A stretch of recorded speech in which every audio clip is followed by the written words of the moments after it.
There is a saying that travel and see. When you hear this statement, it's not about putting fear in anybody. It's about telling you what is out there. Tell my story, how it started, who we are, and what we do. I wouldn't say it was hard, and I wouldn't say it was easy, because I think my story is still better than a lot of people out there. We always think that when people live abroad, their life is easier. It's not. Initially, when we came, it was a cultural shock for me, because when you're back home and they portray America to you on televisions, it looks like heaven, right? Yeah. So my first experience, we came here on the first day of winter. Have you heard? Right? This place is not heavy. Oh, okay. Yeah, we arrived to this country on the first day of winter in 2010. And that year, the winter was really brutal. So it was really cold. And for me, the first shock was like, when we got out of the plane and I looked on the streets and I saw trash, rubbish papers, I thought I was back in Ghana. I'm like, is this America that everybody's talking about? Let me hear it.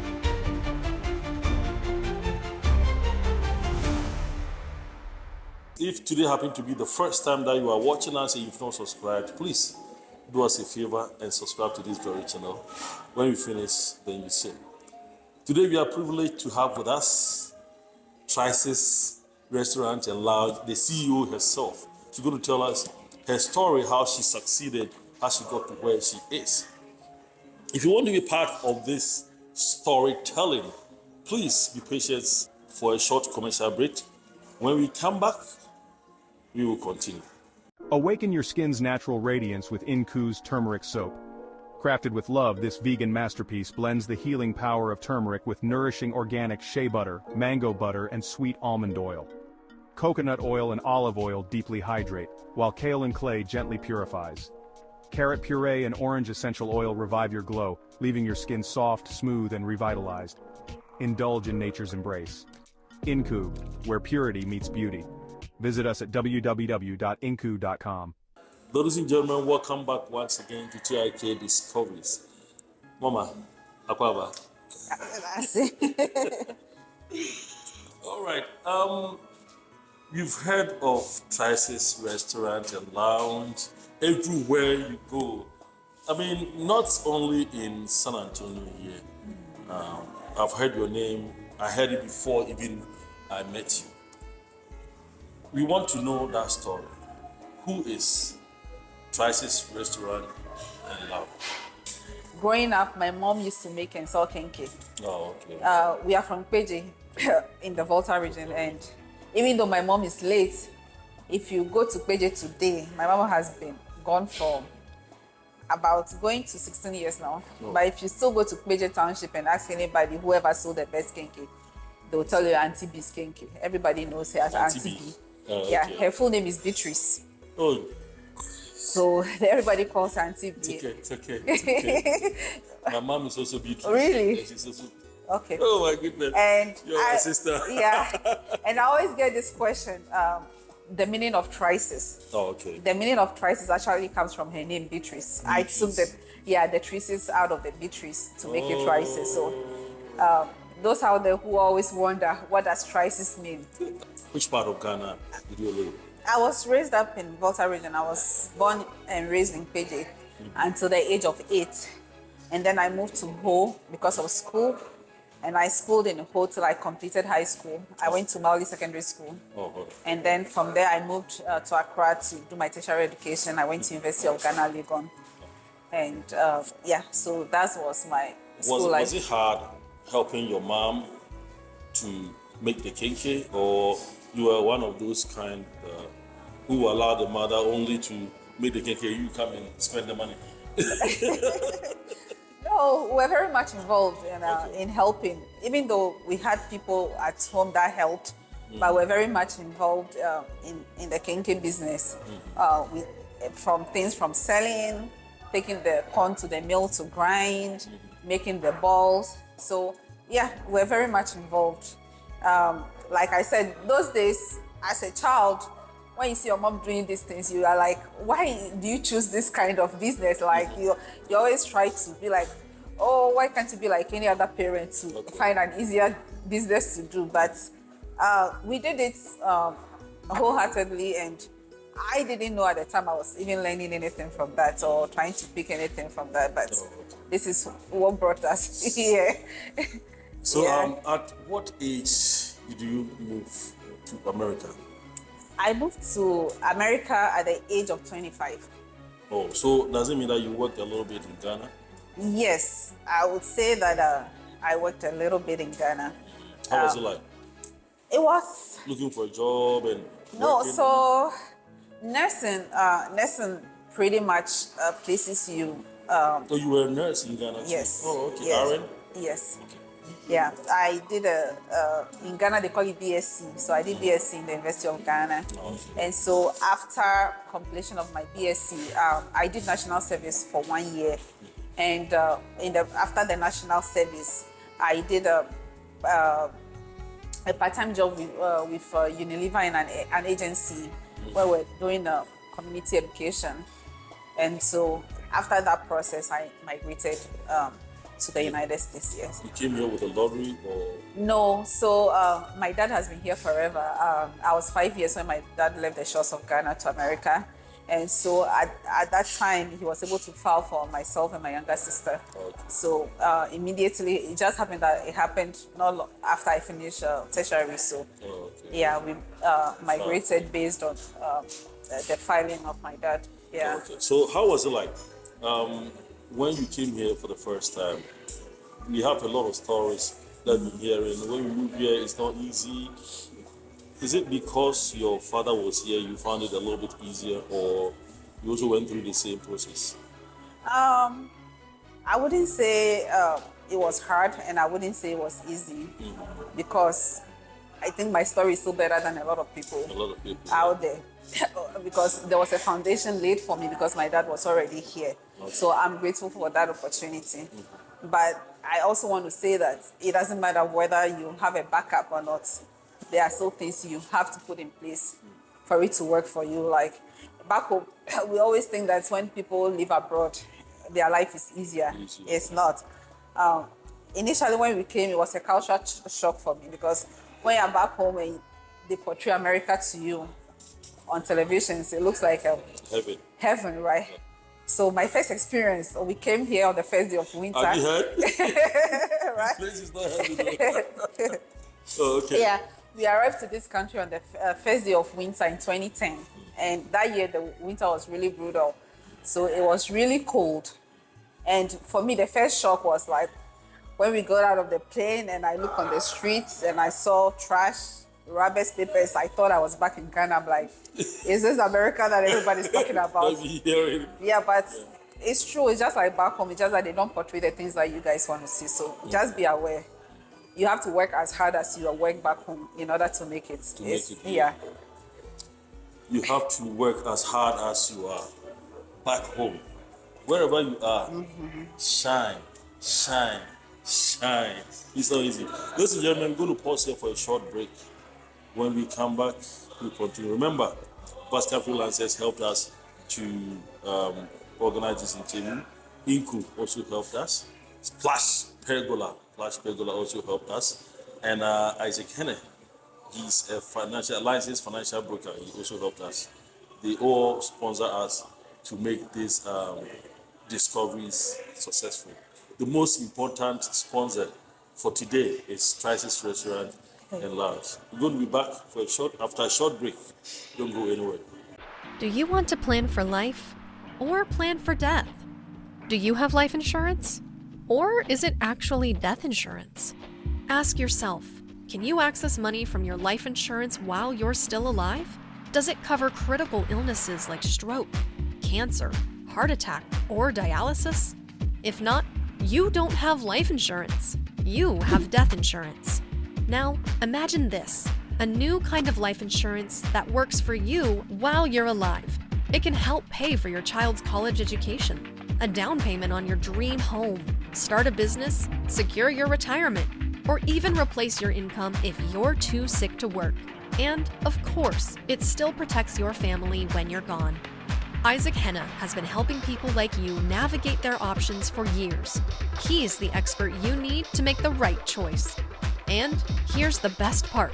His assistance is absolutely free. Don't wait.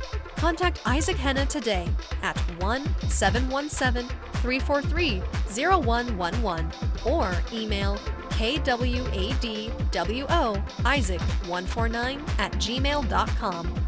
Plan for life, not just for death.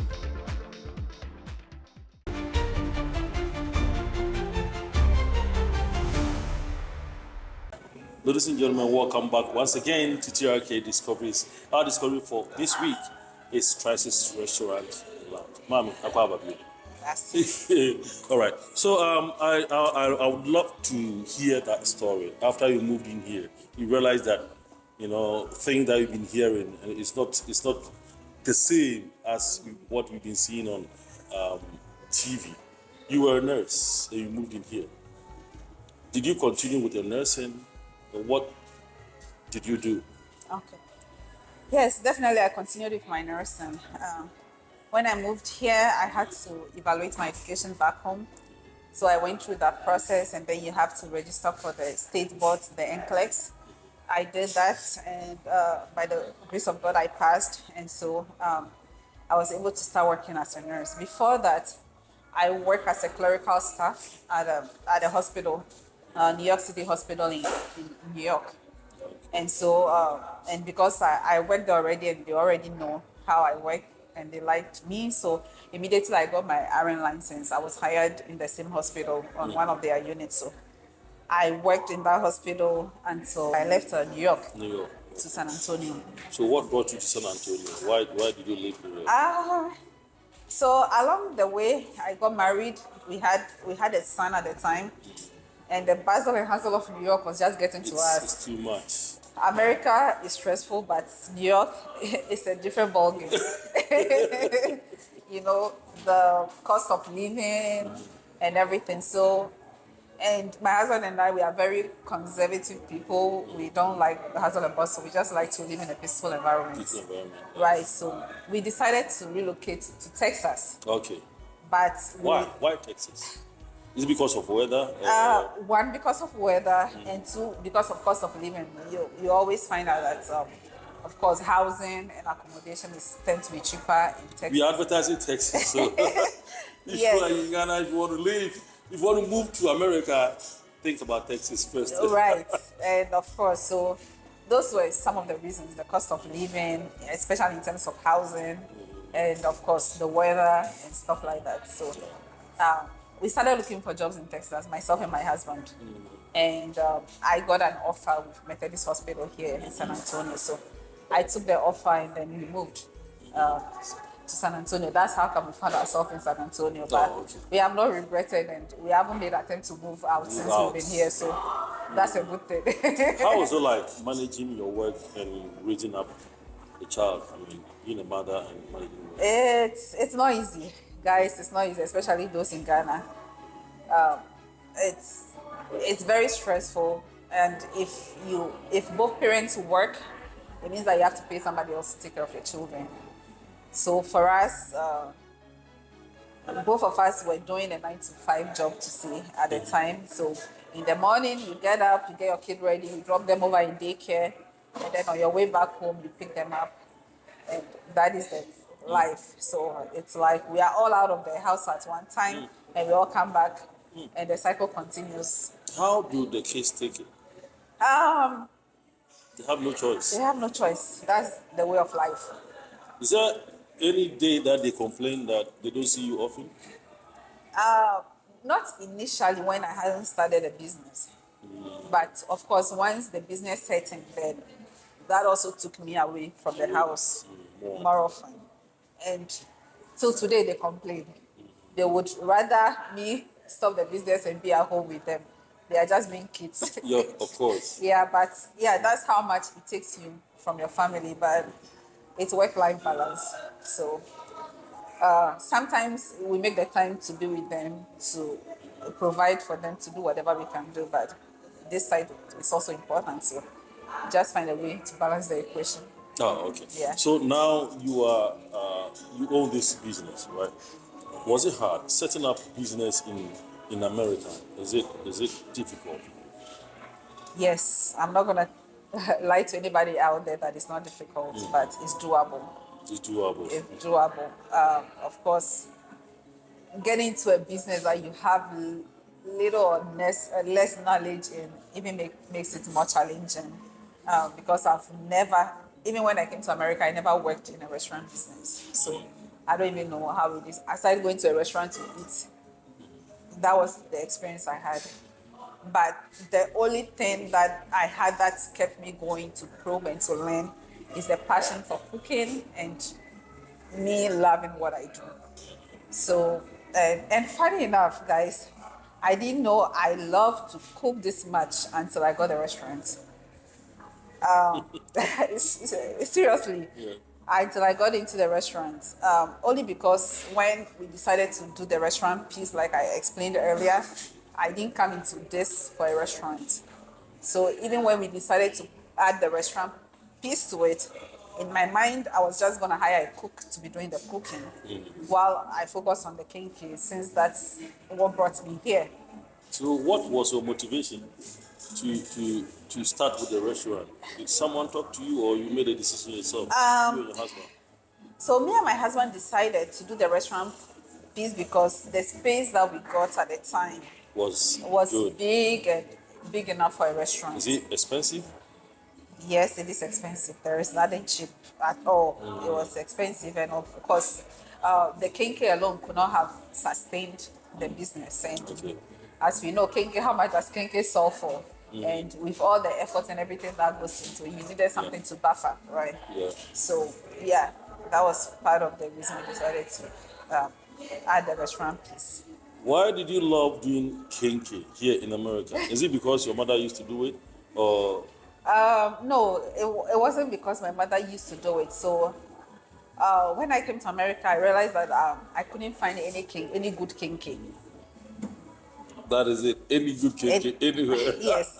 And when I say any good kinky, I mean authentic kinky. Yeah, kinky. Mm-hmm. So when I started making it, and people started liking it, people would drive all the way from Austin, call me from Oh. Houston, Maryland, and yeah, the kinky was that good. And it's still good. It's so good, but I put a pause on it. We'll get Oh, it. you put a pause on it. Oh. Yes, we'll get into that. But yeah, the kinky was that good because most of the times when you get kinky out there, it's either too hard, and then you have to microwave it or warm it, whichever way. It's never the same, you know. But our kinky used to be one that is always soft, like no matter how you do it, and then if you just warm it for a few minutes in the microwave, it's as good as new, right? So a lot of people, so today people still call me for kinky, but for health reasons and COVID, like a combination of factors, we have to put a pause on it. Oh, okay. Yes. Are you still a nurse? Yes, I'm still a registered How nurse. do you combine it? Oftentimes people ask me this question, and I always tell them it's just by the grace of God, because I don't know how I do it. I don't know how to do it. Where did I hear this? Dr. Margaret J. So I asked her the same question. How did you do it? But that I don't know. I don't know. You know, you just take it one day at a time. Whatever life throws at you, you catch it, you work with it, you find a way around it. But I honestly don't know how I do it, because there are sometimes I have to close from work and I have to be here. Sometimes I leave here at 3 a.m., but I have to wake up and still be at work at 7:30 a.m. And in the midst of that, of course, getting up to get the 3 kids. a.m., getting the food and everything ready. Yeah, and I have to get the kids ready for school, and so it's a lot. But I would say that my husband is very supportive too, so that helps. Like sometimes if I get home very late, he will get the kids ready and take them to school and stuff like that. So having somebody who is supportive is also a plus, I would say. Yeah. Oh, wow. So how many workers do you have here? Right now, at TRICES, we have 12 employees. How many? 12. 12. Yeah. Wow. Yeah. Is that huge? That is huge in America. Yeah. Paying by the hour. Mhm. Yes, Yeah, it's huge. It is huge. Yeah. It Can is we huge. say you are a rich woman? No. Why? You don't like it? I want to get there. You love it, right? I love it. I love it, but I'm not there yet. We are still pushing. You're working hard. Yeah. Yeah. Like I would love to have a taste of the kinky. Right now that you don't have, I can see some things here. Right now that you don't have the kinky, what is your unique signature here that anytime anybody get up from home, say, I'm going to have a taste of this at TRICES restaurant? Do you have a unique signature? Oh, that's a big question to answer because there are a lot of signatures that are unique. So at TRICES, we cook 3 nationalities. We serve Ghanaian dishes, we serve Nigerian dishes, and we serve Cameroon dishes. And just to put it out there, God has blessed me with talent to cook any nationality.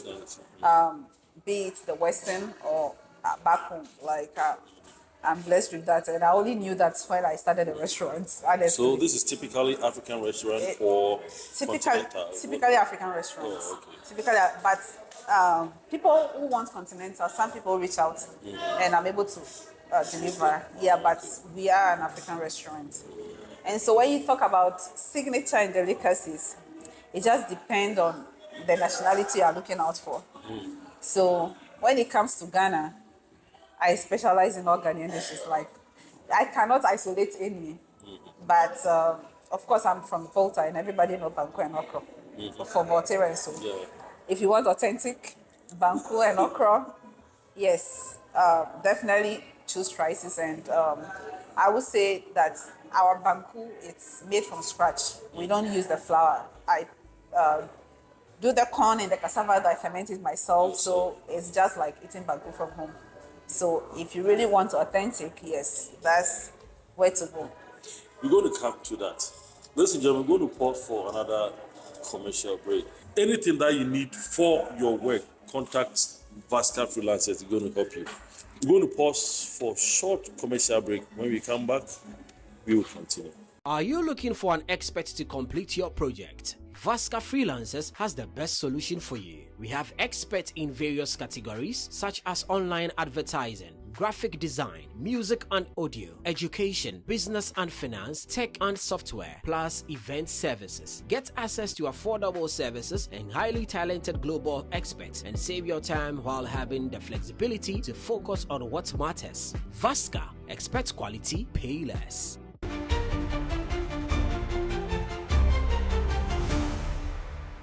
Ladies and gentlemen, welcome once again to TRK Discoveries. We are here in TRICES Restaurant and Lounge, and today we are here with the CEO herself. I want to add her husband to it, but because he's not here, I will give the CEO to her. When you go, just tell him for me.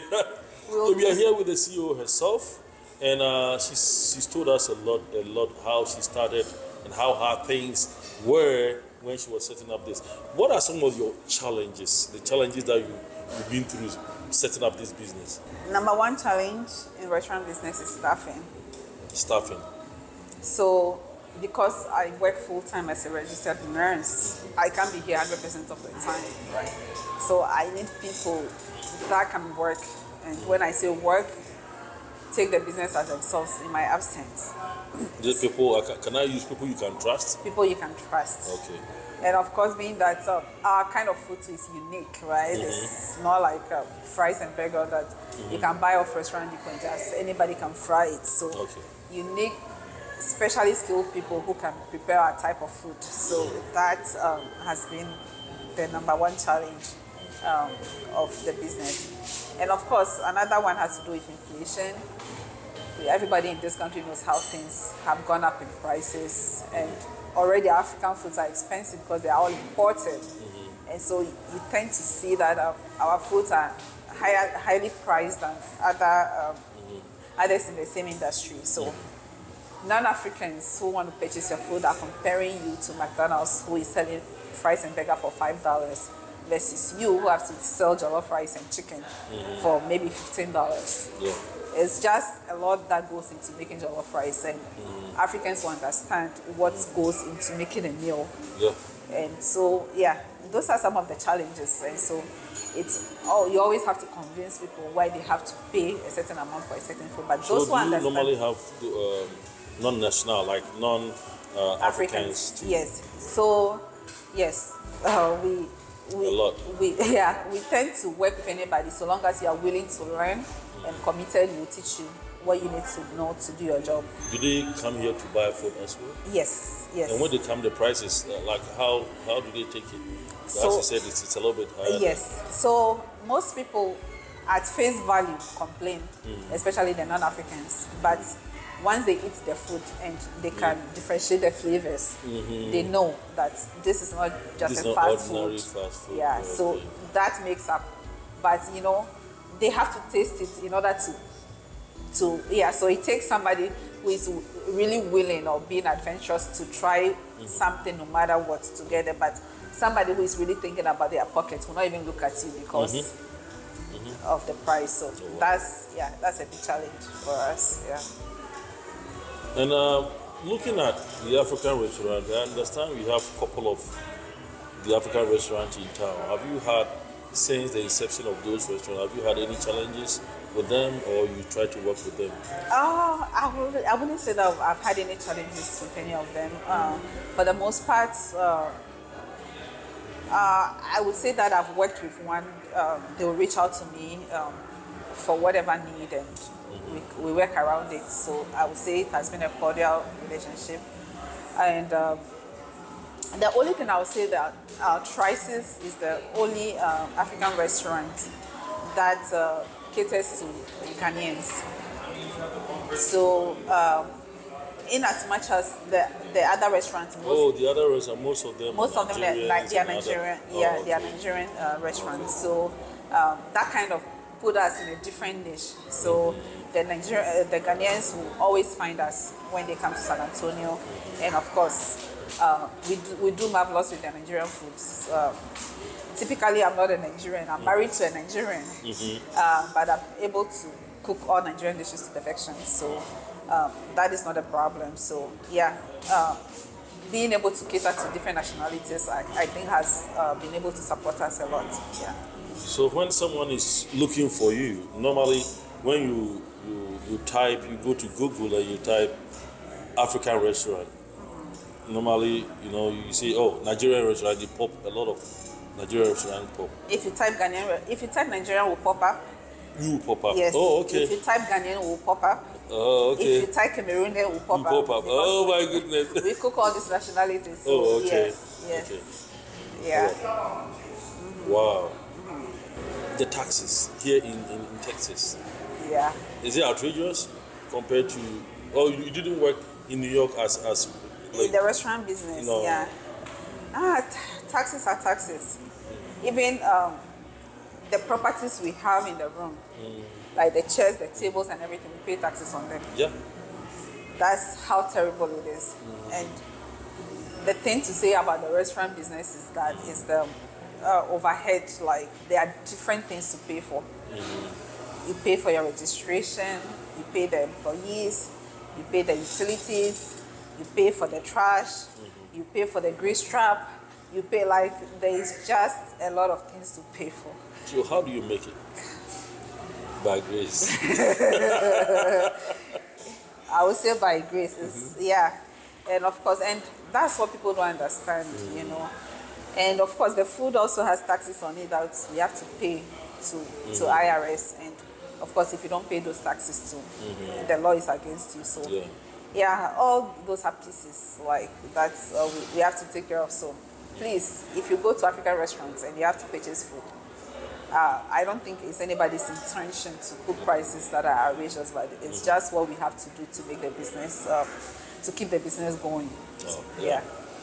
So let's, at this juncture, we would love to appreciate what you've done, and you are putting the name of Ghana out there, being the only Ghanaian restaurant in San Antonio here, among a lot of Nigerian and Cameroonian restaurants. You are doing wonderful. So we really, TRK really appreciate you. Thank you. Let me ask this question. I know it's going to be personal.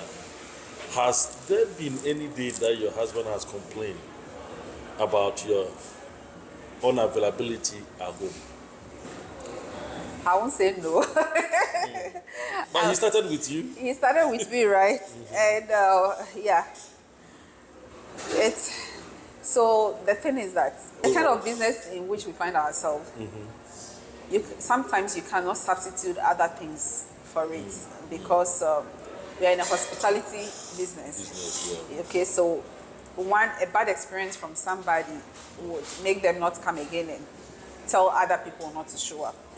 So at every point in time, you want to be able to keep up, right? So at certain times, I feel like I need to be here to do certain things, and he feels like, hey, you've been doing so much and you need to stay at home.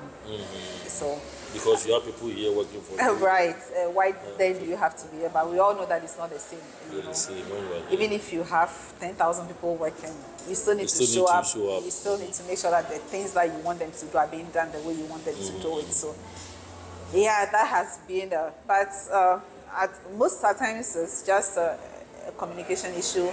I just have to explain why I need to be here, and of course balance the equation. Maybe say that, hey, let me do this today, tomorrow we can take care of what we need to take care of. But of course there are certain things that are priority. Family is always priority. If it's something that I really need to take care of in the family, I wouldn't put that on the line. So yeah. All right, so has it occurred to you in any way that you want to move TRICES back home? Yes, it has occurred to me, but I don't think I've given it much thought.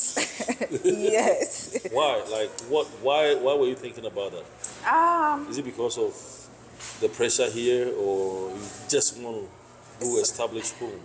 So my thoughts in that direction has been, here, TRICES is bringing things that people cannot ordinarily find or regularly find. So that is something that is different, right? But when you go back home, these food are things people cook every day at home. Every day, okay. You know, and not to say that people don't have restaurants back home, they do. But even if you look at the markets at home, the kind of things that we cook will regularly be like choba type meals, and the people back home want to cook Western things to infuse, so to make it appealing for people to leave their homes to come and eat, right? So yeah, me going back home, if I was gonna go back home to set up a restaurant of this caliber, then I have to think in that direction, that I want to infuse it with Western culture. So it gives somebody a reason to leave their home to come and eat in a restaurant, because everybody cooks fufu at home every day. Madam, don't go. We also need you here. So I just needed to ask you that question. We also need you here. yeah, so I mean, it has crossed my mind, but I'm like, I need to do something different if I'm taking that route. Yeah. Because me, but in Ghana, I won't get up to, on a regular day to go eat fufu or banku when I can make it at home. Of course. So it has to be something different to make them want to eat from a restaurant if I do that. You have a lot of people watching us out there. Some want to come to America. They know if they come, they will succeed. I know you have some advice for them. What should they do when they come? What should they not do when they come? Give them this advice for me. I thank you. Thank you for that opportunity to kind of tell somebody something. What you should do, first of all, is to believe in God that everything is possible, because without Him, anything can go wrong, right? So yeah, that's the first thing you should do, to hold on to that belief and believe in God. The second thing is that you need to follow your dream. Before you left the shores of Ghana, you probably told yourself things that you want to achieve when you come to America. And when you come, maybe the situations of things you see or the rules you have to follow may not be the same. And those things can sometimes deter you to fall off your dream or move away from your dream. But I just want to tell you all out there that perseverance pays. Take it one day at a time. There are a lot of things to learn in this country, a lot of regulations, a lot of rules. get the right licenses, get with the right people. Don't try to go the shortest way. Shortest way can always land you in trouble. Said it may cost you twice the time and twice the amount you have to pay. So learn to read, ask questions, talk to people, and yeah, you'll make it. It's not easy, but you'll make it. Did you hear, did anybody, when you were starting this, tell you that you can't make it? Yes. Yes. Yes. How? People, yeah, of course, people have been in the business before me, and people who have even worked in restaurants know how hard it is. It's very hard to work in restaurant business. It's very hard, especially cooking our type of food. And so people will tell you, why do you want to do that? You should invest your money in real estate, or you should do. And you know, one thing I've not mentioned, that I have my doctorate in nursing. And so people will wonder, why do you have a doctorate and you are doing this, you know? But for me, it's something I love to do and I have the passion for. So it doesn't matter my qualifications, or it doesn't matter what else I can do. I still want to do this. Okay. Yeah. Wow. Yeah. Ladies and gentlemen, today we came to TRICES Restaurant and Lounge. You heard from the horse's own mouth. She's not a horse. You heard from the CEO herself and the advice she has for us. Honestly, I've taken a lot. It's not easy to set up business in a foreign land and succeed. It's not easy. Even at home, the challenges you go through, and she has shared some of the challenges that she's been through. And the voices you hear from outside. If you really want to succeed, don't let anything disturbs you. Don't listen to most of the negativities. Just try as much as possible to listen to only the positive vibes and see and pray, just like she said, that God should also help you to succeed. This is TRK Discoveries, and my name is Atta Bafo Jamra. You can call me the Royal King. Today I was fortunate to have with me. You didn't tell us your name. TRICES Restaurant and Lounge. So this is TRICES Restaurant and Lounge. Sister, this one you have to tell us your name before we go. No problem. So my name is Elsie. Elsie is my first name. My last name is Glasu Atunwa. Glasu is my maiden name and Atunwa is my husband's name. Yeah, so call me Elsie Glasu Atunwa. People still call me Auntie B because of the kinky. When I was making the kinky, I will change that name on my phone and make it Auntie B. It was called Auntie B's kinky, just in honor of my mother. So the kinky was in her honor in the TRICES. The other parts of the Beatrice is for the restaurant. So my mother is B, my wife is B. Oh really? Oh yeah. Oh, okay. Yeah, that's my name. All right, ladies and gentlemen, thank you so much for being with me and for being with us. Thank you so much for following TRK Discoveries. Our discovery for this week was TRICES Restaurant and Lounge. Auntie B, thank you so much for giving us such an opportunity to come and hear your side of the story. If today happens to be the first time that you are watching us and you've not subscribed, please do us a favor and subscribe to this very channel. And we also recommend Vasca Freelancers for you. www.inku.com. When you go there, you get all the lotions and all the soap that you want to make this skin very beautiful, healthy one. And we also recommend Plus Pergola for you. We're not leaving without mentioning Isaac Henne. He is a licensed financial broker. If you want health insurance, life insurance, not death one, life insurance, please contact Isaac Henne. He's going to give you a free quote and he's going to do a very marvelous work. Until we meet again another time, thank you for watching and enjoy the rest of your time. God be with you. Bye-bye. Bye, everyone.